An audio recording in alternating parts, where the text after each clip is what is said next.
البدع والأهواء، أهل البدع العقائدية وأهل البدع السياسية. نقول بيننا وبينكم السلف، بيننا وبينكم الكتب، كان فيقول البدع بيننا وبينكم. Bismillahirrahmanirrahim.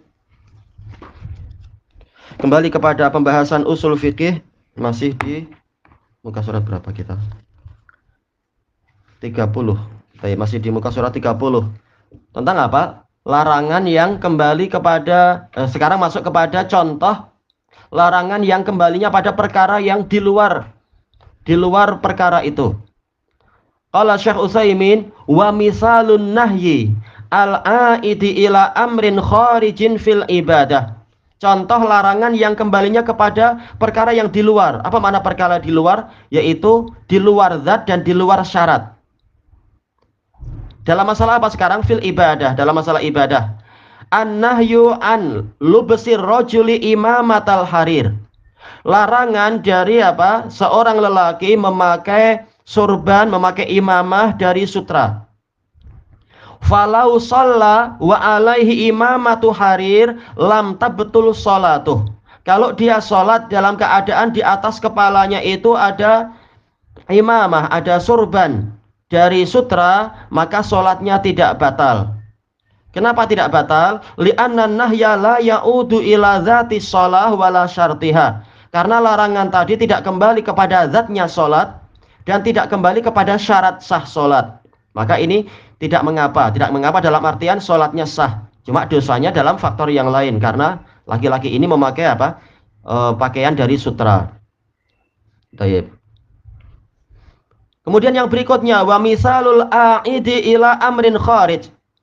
Contoh juga tentang larangan yang kembalinya pada perkara yang di luar zat dan di luar syarat.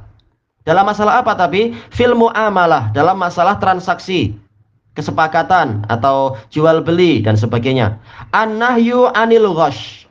Larangan dari menipu, dari penipuan. Nabi mengatakan man ghasyana falaysa minna. Barang siapa menipu kami maka bukan termasuk golongan kami.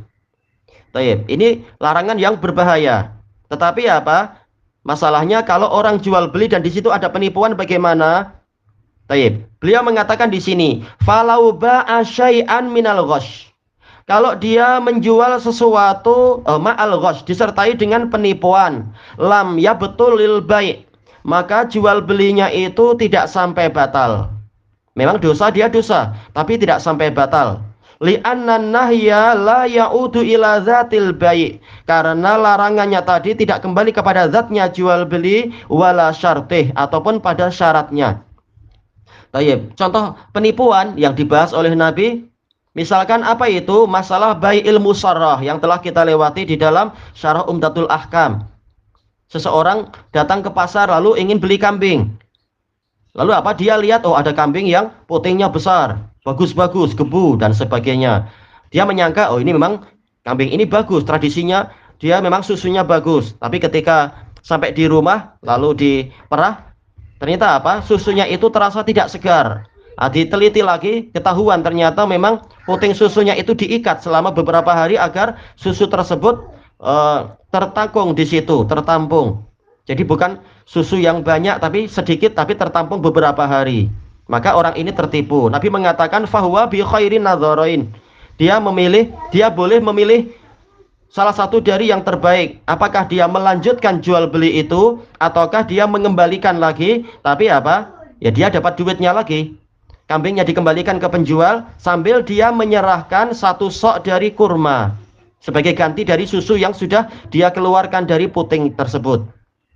Kata para ulama, kata Ibnul Qayyim di dalam kitab beliau I'lamul Muwaqqi'in, ini menunjukkan bahwasanya jual belinya tetap sah. Cuma orang yang merasa tertipu, dia berhak untuk mau melanjutkan atau mau mengembalikan, terserah dia. Baik. Nah, nanti insyaallah. Baik, ini menunjukkan jual beli yang ada ketertipuan itu tetap sah, cuma penipunya dosa. Orang yang merasa tertipu, dia punya dua pilihan. Nggak apa-apa melanjutkan dan memaafkan dan dia dapat pahala, ataukah dia memilih menuntut kembali hak dia, dan itu boleh. Terserah dia mau memilih yang mana.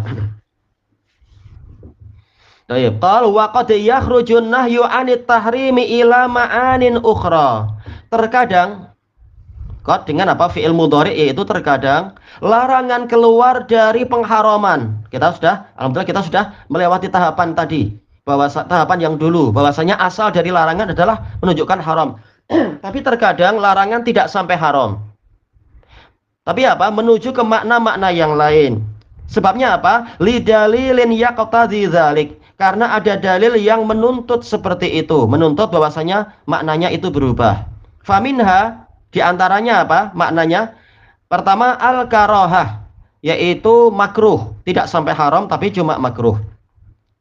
Wa masalu lidzalik, mereka mencontohkan tentang masalah ini. Syekh Utsaimin kalau bilang masalu menunjukkan beliau tidak terlalu sependapat. Tapi ini sudah biasa di buku-buku sehingga beliau nukilkan masalu, bukan misalu, tapi masalu. Mereka para ahli usul mencontohkan tentang masalah ini biqaulihi sallallahu alaihi wasallam, dengan sabda Nabi sallallahu alaihi wasallam, la yamassanna ahadukum dzakarahu biyaminihi wa huwa yabul. Jangan sekali-kali salah seorang dari kalian memegang kemaluannya dengan tangan kanannya dalam keadaan dia kencing. Asal dari larangan itu apa? Haram. Haram kita memegang kemaluan dengan tangan kanan ketika sedang kencing. Disebutkan dalam catatan kaki, ini diriwayatkan oleh Bukhari dan Muslim. Faqad qala al-jumhur, jumhur ulama mengatakan innan nahyahuna lil karahah. Sesungguhnya larangan di sini adalah untuk kemakruhan, tidak sampai haram. Alasannya apa? Li anna dzakara bat'atun minan nas, minal insan. Karena kemaluan adalah anggota badan, bagian dari manusia. Maksudnya bagaimana? Sebagaimana tangan juga anggota badan, kepala, kaki, telinga, hidung, itu anggota badan kita. Kalau kita pegang dengan tangan kanan, itu tidak masalah. Dengan kiri pun tidak masalah. Maka manakala Nabi mengatakan, innama huwa bat'atun mink, kemaluanmu itu hanyalah anggota badan darimu saja, yaitu menyentuhnya itu tidak membatalkan wudhu. Berarti apa? Sebagaimana yang lain tidak mengapa, yang tangan kanan juga tidak mengapa. Itu maksudnya tangan kanan menyentuh yang lain tidak mengapa, maka menyentuh kemaluan dengan tangan kanan juga tidak mengapa. Ini kata mereka. Cuma apa? Kita katakan ini qiyas yang tidak tepat. Kenapa? Karena Nabi melarang itu hanya dalam hadis ini hanya ketika kencing. Sementara anggota badan yang lain bukan alat untuk kencing. Ini pembahasannya lain. Sementara kencing ini terkait dengan perkara yang najis. Tayyib. Maka apa?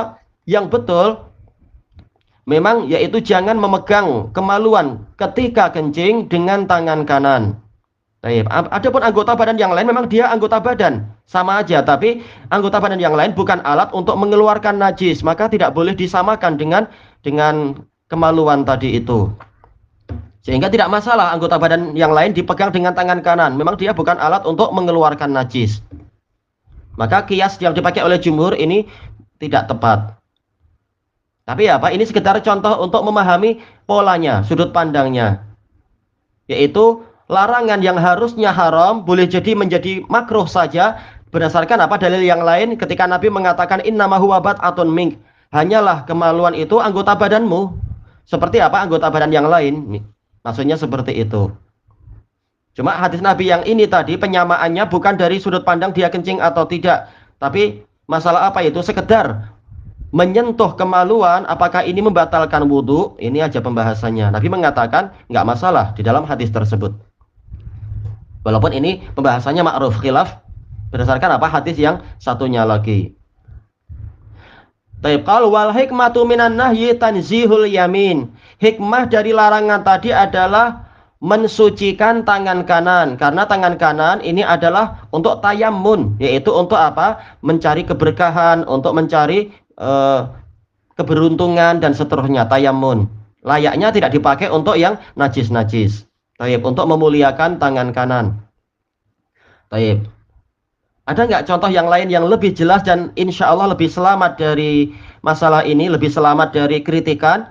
Contohnya adalah naha Rasulullah SAW an yaghtasila rajulu bi ini apa itu bi fadli mar'atihi wala taghtasilil mar'atu bi fadli zauji.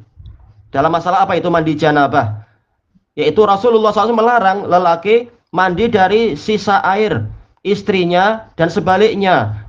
Rasulullah juga melarang wanita mandi dari sisa air suaminya dalam masalah mandi janabah.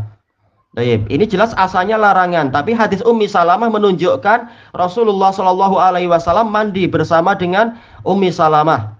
Kalau nggak salah, ada beberapa dalil tentang masalah itu. Lalu salah satu dari riwayat itu istrinya mengatakan, dakli, yaitu sisakan air untuk saya, karena memang air pada waktu itu sedikit. Menunjukkan apa? Mereka mandi sama-sama dengan air yang sama. Ini menunjukkan bahwasanya larangan tadi tidak sampai haram, tapi apa? Sekedar makruh saja. Demikian pula contoh masalah larangan minum dengan berdiri. Sementara dalam hadis Ali dan lain-lain, nampak Rasulullah pernah minum sambil berdiri. Berarti larangan tadi tidak sampai haram, tapi makruh atau khilaful aula dan sebagainya. Tayyib ilahuna wallahu a'lam.